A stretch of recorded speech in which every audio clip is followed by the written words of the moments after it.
How to fix AirPods Pro microphone volume too low or muffled.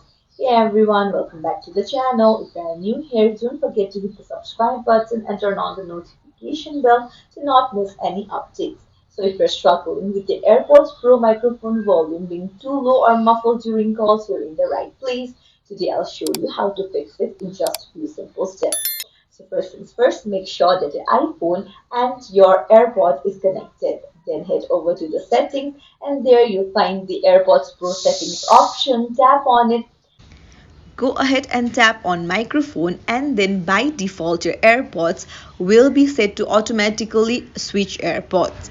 However, if even if it works well for other apps, but with certain third-party apps like WhatsApp, Facebook or Instagram, it might not perform well. So try selecting either the left AirPod or the right AirPod and see how that works for you.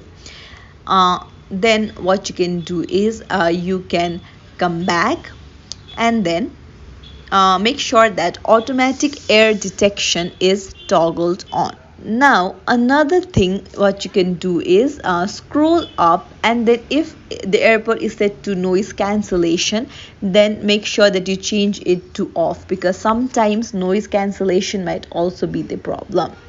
However, if none of this works, then you will need to reset your AirPods. For that, you can just put your AirPods into the case, and then there you'll find a button that you can press on, hold it for 15 seconds, and you should see a white light blinking. Keep on holding the button until the light turns yellow, and then wait for it to turn white again. This means your AirPods are reset. And I hope one of these solutions helps you out. If you found this tutorial helpful, don't forget to like and subscribe to our channel for more tips and tricks. Thank you for watching.